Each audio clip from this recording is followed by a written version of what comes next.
Bonsoir et bienvenue à tous. Il ne sera plus possible de quitter Abidjan, la capitale économique de la Côte d'Ivoire, à compter de demain, jeudi 26 mars.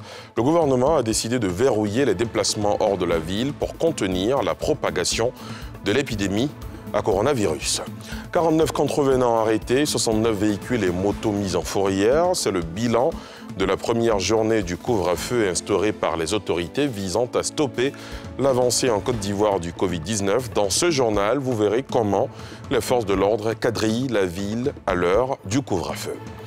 Et puis un autre œil sur les mesures pour freiner le Covid-19. Elles vont bouleverser le fonctionnement ordinaire de la vie de la nation, singulièrement l'économie du pays, vu que ces dispositions pourraient engendrer un ralentissement de l'activité économique. Dans ce journal, les opérateurs commentent le discours du chef de l'État et font des propositions. Et on vient de l'apprendre, 7 nouveaux cas de personnes dépistées positives au Covid-19 auraient été enregistrés ce mercredi, ce qui porterait à 80 le nombre de cas confirmés en Côte d'Ivoire. Et dès demain, jeudi 26 mars, il ne sera plus possible de quitter Abidjan, la capitale économique ivoirienne. Ainsi, en a décidé le gouvernement en vue de verrouiller les déplacements hors de la ville pour contenir la propagation de l'épidémie à coronavirus. Information livrée aujourd'hui lors d'un point presse conjoint animé par les ministres en charge de la sécurité, de la santé et de la communication. C'est en présence de Thiemé Danger. C'est désormais effectif. Abidjan va être coupé du reste du pays, notamment des localités de l'intérieur. Tous les déplacements hors du district de la capitale économique du pays sont suspendus à compter de demain jeudi. Livrant l'information à la presse ce mercredi, le ministre de la Sécurité et de la Protection civile fait des précisions. Compte tenu de l'évolution de la situation, Abidjan va être confiné afin de limiter les échanges avec les villes de l'intérieur. La circulation interurbaine avec Abidjan est de ce fait suspendue. Mais les dérogations seront accordées parce qu'il faut que la vie continue, il faut qu'Abidjan soit approvisionné. Les mouvements entre les communes du district d'Abidjan restent pour l'heure autorisés. Leur sort est lié au niveau de l'indice sécuritaire lié au coronavirus. Les déplacements inter- et intracommunaux feront l'objet de régulations à compter de demain, jeudi 26 mars 2020 à minuit. Les modalités d'application de cette décision sont en cours de finalisation, car vous convenez avec moi qu'il faut prendre en compte plusieurs aspects. Sur ce point, le ministre de la Santé et son collègue en charge de la communication sont confiants. À les en croire, la situation sanitaire n'est pas totalement grave. Il convient de respecter les consignes édictées par le gouvernement pour éviter une situation épidémiologique hors de contrôle. Si cela est fait, les restrictions vont être levées rapidement. Notre ennemi, ici, c'est l'indiscipline, c'est-à-dire le non-respect des mesures décidées par le gouvernement. Le maître mot pour nous, c'est effectivement faire en sorte que l'indiscipline ne soit pas notre ennemi. Il faut que les uns et les autres changent leur mode de vie au quotidien, changent leur train-train au quotidien et adoptent les bonnes pratiques édictées par les autorités en la matière. Le gouvernement entend désormais faire chaque jour le point de la situation sanitaire. La tribune de ce mercredi va être animée quotidiennement pour mieux informer les populations et les inviter davantage au respect des mesures visant à limiter la contamination au Covid-19 qui se fait par contact. Je vous l'annonçais en titre, 49 contrevenants ont été arrêtés, 69 véhicules et motos mis en fourrière. C'est le bilan de la première journée du couvre-feu instauré de 21h à 5h du matin par le chef de l'État visant à stopper l'avancée en Côte d'Ivoire du Covid-19. Dans le sujet qui va suivre, vous verrez comment les forces de l'ordre quadrillent la ville à l'heure du couvre-feu et comment ils gèrent notamment les contrevenants. Témoin de la patrouille, Thiemé Danger. Camp commando de la gendarmerie de Koumassi, dans le sud d'Abidjan. Ce mardi, ces agents de la maréchaussée ivoirienne se préparent à prendre position sur le terrain. À 1 heure du début de leur opération, la pluie se mêle à la partie. Mais pas de quoi perturber ces hommes. Le moral est haut. Repos. Ce soir, débutant le couvre-feu de 21h à 05h. Moins de 15 minutes, les voici sur le pont Félix Houphouët-Boigny. La consigne particulière, vous devez adopter une posture professionnelle à tout instant. Vous devez être courtois, mais ferme. D'ici, l'équipe est scindée en deux groupes. L'un se déploie à Abidjan Nord et Ouest, couvrant les communes d'Adjamé, Yopougon et Abobo. Le second, sous les ordres du chef d'escadron Amir Mamadou Zana, prend la route du sud de la capitale économique du pays. Première destination, ici, au carrefour Anani. Il est 21h. Les premiers à ne pas se conformer à la mesure se font prendre. Vous êtes arrivé à Mosso à quelle heure? Je suis arrivé là-bas à 20h et 21h. Moins 20 comme ça. Moins 20. Quand vous regardez votre montre, vous savez que vous avez un problème avec votre véhicule, vous faites quoi? Vous dormez à Mosso, tranquillement. Les seconds, c'est à ce carrefour d'entrée de Grand Bassam qu'on les retrouve. Amer et déçu face à des cas d'indiscipline et d'incivisme, le chef d'opération crie sa colère. Qu'est-ce qu'on vous a dit hier? On nous a dit qu'il y avait un coup de feu. Il y avait un coup de feu quand? À partir de 21h. Quand? À compter de aujourd'hui, mardi. Ah, ok. Et vous êtes les plus indisciplinés de la Côte d'Ivoire, c'est ça? Non, monsieur, il y a notre voiture qui a fait un accident tout à l'heure. Monsieur, arrêtez-nous. Quelle est la devise de la Côte d'Ivoire? Union, discipline, travail. Union, discipline, travail. Oui, monsieur. Au milieu de la discipline, n'est-ce pas? Pourtant, vous êtes indiscipliné. Normal, ça ne devait même pas poser de problème. L'Ivoirien devait être discipliné. Et depuis l'école primaire, on vous apprend l'union, discipline, travail, n'est-ce pas? Oui, monsieur. Mais pourquoi vous voulez être indiscipliné? Pourquoi? Non, monsieur. Ok. Donc, c'est le prix à payer quand on est indiscipliné. Vous allez subir. Et je vous dis, demain, si vous posez le même acte, vous serez interpellé. Une heure après, le commandant supérieur du corps d'élite de l'armée ivoirienne inspecte le dispositif mis en place par ces hommes pour faire observer le couvre-feu. À chaque checkpoint, il a mobilisé ces hommes pour le respect scrupuleux du couvre-feu.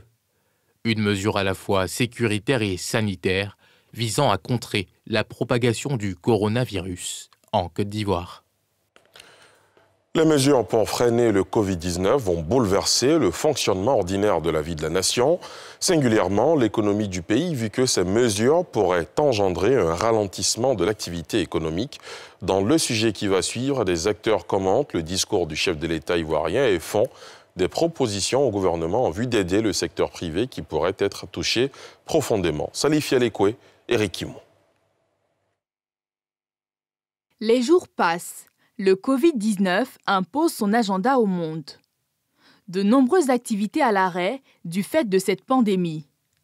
En Côte d'Ivoire, le chef de l'État ivoirien Alassane Ouattara, qui se prononçait officiellement lundi soir dans un discours solennel, a annoncé une série de mesures, entre autres la fermeture de tous les maquis et restaurants, l'instauration d'un couvre-feu de 21h à 5h du matin à compter du mardi 24 mars, la régulation des transports. Au niveau interne, des secteurs comme l'industrie vont devoir réaménager leur rythme de production pour tenir compte du couvre-feu. On a aussi le secteur du transport, parce que les limitations des déplacements des populations vont impliquer la limitation de l'utilisation de ces outils-là, de ces engins. Le secteur du transport avait déjà même commenté les premières restrictions en évaluant à 18 milliards les efforts qu'il devait faire quand il s'agissait de limiter le nombre de passagers. Au niveau du troisième secteur qui est directement lié au transport, c'était des hydrocarbures, donc une baisse des volumes de vente de tout ce qui est station-service, organismes de production d'hydrocarbures. Donc on a une augmentation des secteurs touchés par rapport aux premières mesures qui ont été citées. Aujourd'hui, cette crise interroge notre capacité à faire face à une baisse du rythme d'activité. Bien sûr, il y a peu d'entreprises qui seront capables de faire face à ça. C'est pour ça que l'État doit intégrer une réponse économique à la crise. La situation au niveau du secteur privé n'est pas reluisante. Dr Moussa Elias Diomandé, président de l'Association ivoirienne des petites et moyennes entreprises et porte-parole de la plateforme des PME, s'interroge. La crise du Covid-19, nous la vivons de façon assez dramatique dans la mesure où on n'arrive pas à déployer nos activités comme il le faut. Pour déployer les activités, il faut des hommes. Pour déployer nos activités, il faut avoir de la matière première. Pour déployer ces activités, il faut aussi être capable d'assurer un minimum de logistique, un minimum de transformation de nos produits. Il s'agit du fait d'aujourd'hui qu'on n'a pas de chiffre d'affaires. Ça, c'est un impact réel. Pour un entrepreneur, je ne peux plus vendre, je n'ai plus d'activité, donc ça pose un problème.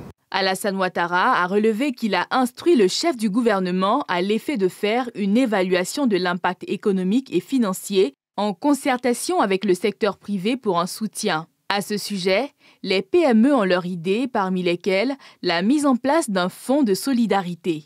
Tous les secteurs qui sont touchés par le Covid-19, directement, je veux dire, nous demandons qu'on leur supprime les impôts, qu'on leur supprime la CNPS, parce qu'ils ne pourront pas payer.